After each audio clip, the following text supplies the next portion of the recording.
They told us it was routine, a cleanup job, nothing more. Some decommissioned Cold War installation buried under the Nevada desert, just a few miles off Highway 375. The kind of place that never made it onto maps.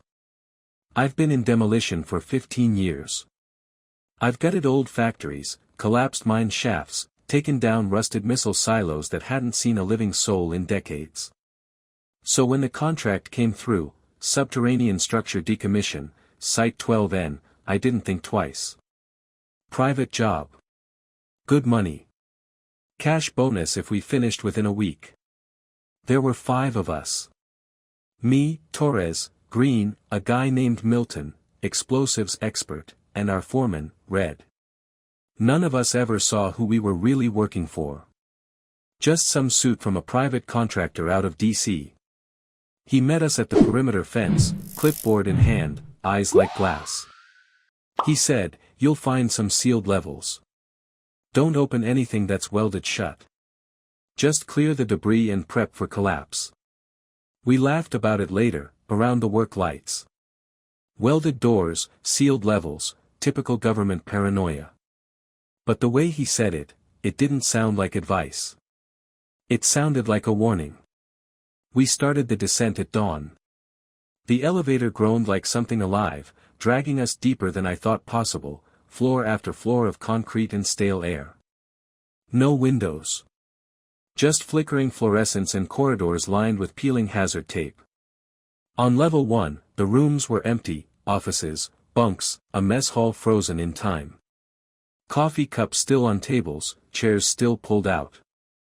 Like everyone had just stood up and left mid-sentence. By the time we hit level 3, Green started complaining his radio was cutting out. Static, faint whispers, like another channel bleeding through. Red told him it was just interference from the old wiring. But when I looked at the frequency dial, it wasn't moving. The deeper we went, the colder it got. The air thickened, damp, metallic, wrong. And somewhere below us, the sound of the generator shifted, a low hum that didn't belong to any machine I'd ever heard. That was the moment I realized, this wasn't just an abandoned base. It was something else. By the second day, the air in that place felt heavier. It wasn't dust, it was something thicker, like the smell of rust mixed with ozone. Every breath tasted like the inside of an old battery. Red told us to keep moving.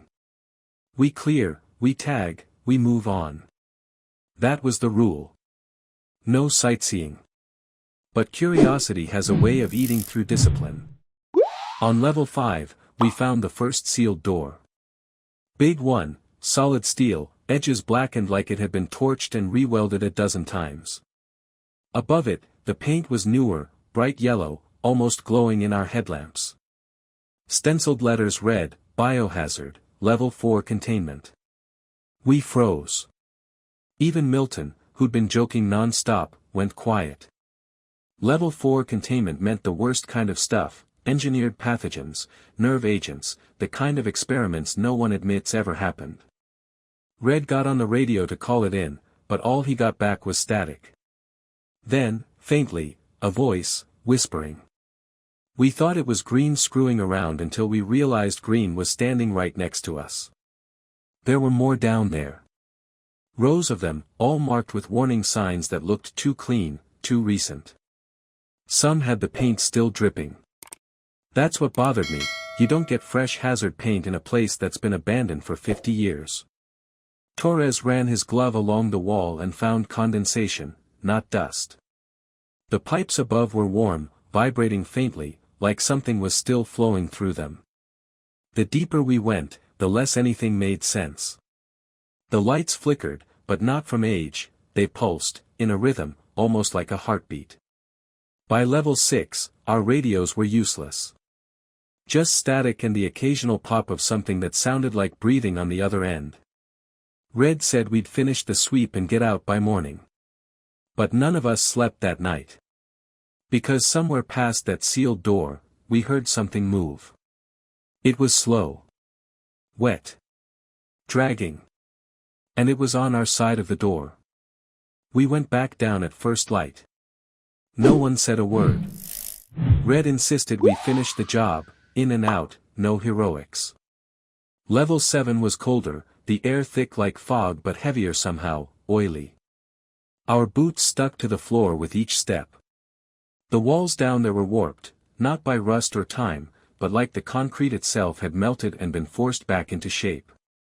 Then we reached the chamber. It was massive, a hangar buried underground. The kind of place you'd expect to see aircraft or vehicles, but instead there were glass pods, rows of them, stretching into the dark. Most were cracked open. A few still dripped with condensation, fogging from the inside. Inside one, I saw restraints, metallic bands shaped for wrists and ankles. Scorch marks licked the walls behind them, black streaks like something had burned outward. Torres muttered, "What the hell were they keeping in here?" No one answered. At the far end of the hall, we found a door welded shut from the outside. Thick beads of metal ran along the frame, and someone had scrawled over it in chalk. "Do not unseal. Room contained." But the welds weren't holding. Something had pushed back from the other side, the metal was bowed, cracked in places. Milton laughed, just to break the silence. "Whatever it was, it's long dead." I wish he'd been right. Because behind that door, we started hearing a sound, faint, rhythmic. Like breathing. Slow, deliberate. And it wasn't ours. Red told Milton to cut the welds. Said we needed to inspect and clear. None of us wanted to, but when you've come that far underground, orders start feeling like gravity, you just follow them down. When the torch hit the final seam, the metal snapped outward, like it was under pressure. A gust of air rushed past us, warm, foul, and wet, like meat left in the sun. The flashlight beams cut through the dark, and we saw it. The room looked like a slaughterhouse. Steel walls clawed through, deep gouges everywhere, and piles of equipment melted into the floor. Helmets. Tools. Bones, maybe, hard to tell through the black crust. Torres gagged. Milton swore. Then Green's light caught something in the corner, a shape slumped against the far wall. Human-sized, wearing what was left of a hazmat suit. Its visor was shattered. When the beam hit it, the thing twitched. At first, I thought it was a trick of the light, maybe gas escaping the suit. But then it turned. Just slightly. Enough for the cracked visor to catch the glow of our lamps. Inside wasn't a face anymore. Just something slick, moving under skin that wasn't supposed to move. That's when Red whispered, "Back out. Now." The thing twitched again, faster this time. A noise rose from its throat, like metal grinding through water. And then it stood up. We ran. No one waited for orders, just boots pounding metal, flashlights swinging wild. Behind us came the screech of tearing steel, like something was peeling the room open. Red shouted for Milton to seal the bulkhead, but the controls were dead.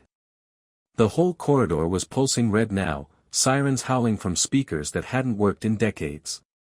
Then the radios came alive, not with static this time, but with voices. Our own. Whispering our names. Over and over. Green. Torres. Red. Green dropped his radio and bolted down a side hall. I never saw him again. The lights above flickered in waves, dark, light, dark, and every time the light came back, it was closer. We didn't look back, but we heard it. Heavy steps on the grating. Not footsteps, more like something dragging metal limbs behind it. Torres slipped on the stairs. Red grabbed him, tried to pull him up, but the lights died again, and when they came back on, Torres was gone. All that was left was his flashlight, spinning slowly on the floor. We made it to the lift. Red hit the switch, nothing. Then, somehow, it roared to life. Doors closed. The hum started climbing us upward. But in the reflection on the steel doors, I saw movement behind us. Something tall. Bending wrong.